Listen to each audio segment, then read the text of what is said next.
Hey guys, my name is Mitesh और आज हम इस बैक्टीरियल प्लाज्मा को ब्लेंडर में शेडर एडिटर की मदद से क्रिएट करेंगे। ठीक है, तो स्टार्ट करते हैं। तो आज से मैं फुल वीडियो भी बनाऊंगा, तो स्टार्ट करते हैं। पहले तो कलर मोड मैंने स्टैंडर्ड किया हुआ है इधर से और फ्रेम रेट है 60। ओके, तो फर्स्ट मैं इसको डिलीट कर देता हूँ। Shift+A प्रेस करके एक यूवी स्फीयर ऐड कर लेता हूँ। ठीक है, तो अब इसको स्मूथ करने के लिए सब डिवीज़न सरफेस को ऐड कर लेते हैं और इसकी वैल्यू को 3 कर देता हूँ और शेड स्मूथ भी कर लेते हैं।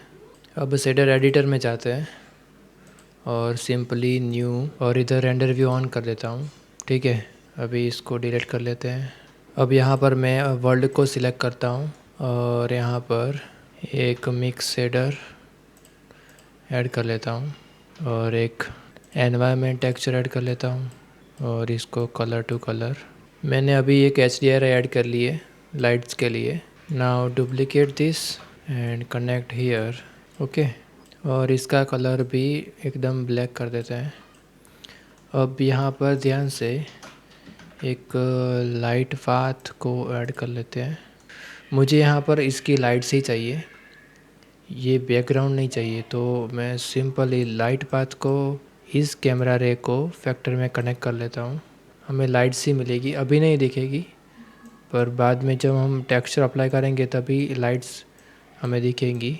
तो यहाँ पर तुम HDRI के बैकग्राउंड को रिमूव करने के लिए ये ट्रिक यूज़ कर सकते हो। ठीक है, नाउ गो टू ऑब्जेक्ट और एक बात यहाँ पर press N options and change this method to blended. Okay, वो आगे पता चल जाएगा क्यों मैंने ये किया है। ठीक है, तो अभी यहाँ पर मैं वोरोनोई टेक्सचर ऐड कर लेता हूँ और इसके डिस्टेंस को सरफेस में कनेक्ट कर लेते हैं। ठीक है, फर्स्ट मुझे यहाँ पर कंपोजिटर में जाके न्यू और यहाँ पर मुझे एक ब्लूम ऐड करना है ताकि हमें आगे दिक्कत ना आए कोई। ठीक है, और इसकी क्वालिटी को मैं हाई कर दूँगा। ठीक है, और यहाँ पर कंपोजिटर को ऑलवेज कर देते हैं। ठीक है, तो हमें इस व्यू में भी दिखेगा।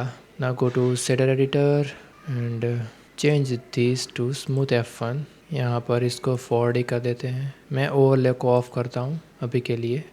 रफनेस को 0 और स्केल को बढ़ाते हैं थोड़ा अराउंड 15। ओके, अभी के लिए इतना रखते हैं और यहाँ पर मैं एक कलर रैंप ऐड कर लेता हूँ और इसको यहाँ पर और इसके कलर को समथिंग लाइक दिस।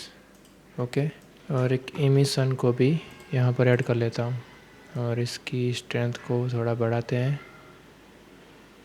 अभी के लिए इतना ठीक है। ओके, नाउ मैं यहाँ पर इसको एनिमेट भी कर सकता हूँ, पर अभी के लिए रहने देते हैं।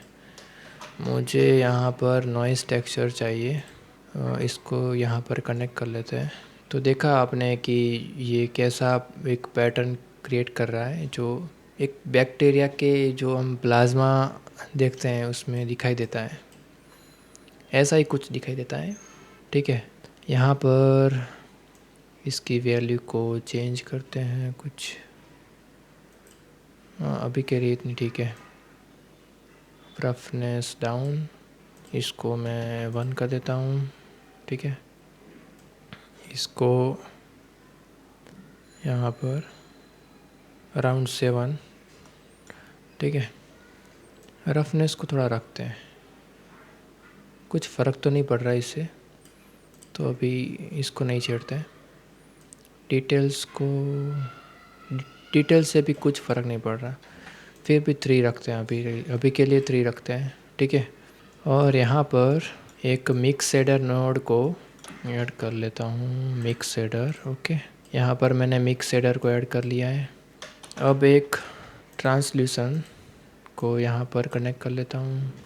ठीक है, और फ्रेस्नल को यहाँ पर इसके फैक्टर को। ओके, ठीक है। अभी इसकी वैल्यू को थोड़ा चेंज कर लेते हैं। ओके, ना अभी ये ठीक लग रहा है। तो जो मैंने यहाँ से इसको चेंज किया था, इससे क्या होगा कि वो थोड़ा शार्प होगा। अभी दिख नहीं रहा है इतना, पर शार्प होगा ना। अभी इस कलर रैंप में थोड़ा ग्लो ऐड करते हैं यहाँ से। ठीक है, अब मैं क्या करूँगा कि इसको एनिमेट करेंगे। ठीक है, तो यहाँ पर हैशटैग फ्रेम स्लैश 500, ओके, इस वैल्यू को ऐड करके प्रेस एंटर। तो ये कुछ प्लाज्मा क्रिएट हो चुका है जो कि मूवेबल है। ये कह सकते हैं कि ये बैक्टीरियाज है जो कि मूव हो रहे हैं, एक दूसरे में कंबाइन भी हो रहे हैं और डिवाइड भी हो रहे हैं। ठीक है, तो माइक्रोस्कोप में जब भी हम देखते हैं तब ये कुछ ऐसा दिख सकता है। ओके, ठीक है, ऐसा कुछ दिख सकता है। मैं भी बना रहा था कुछ तो बन गया कुछ। ठीक है, ये कुछ इफ़ेक्ट है जो आपको भी काम आएगी। अब इसको और भी अच्छा दिखाने के लिए अब इस स्फीयर को थोड़ा एनिमेट करते हैं। तो इसके लिए मैं यहाँ पर टाइमलाइन को सिलेक्ट करूँगा और यहाँ पर मैं प्रेस एन और फ्रेम 0 पे प्रेस आई और लास्ट फ्रेम में जो कि 100 press I hear also and type 360 and press आई। ठीक है, तो ये एक एनिमेट हो चुका है। अभी क्या करूँगा कि ये सारे की फ्रेम को सिलेक्ट करके प्रेस टी एंड लीनियर, तो इसकी एक लूप बन चुकी है। तो अभी ये लूप में रोटेट होगा। ठीक है, तो मैं इसको क्लोज़ कर देता हूँ।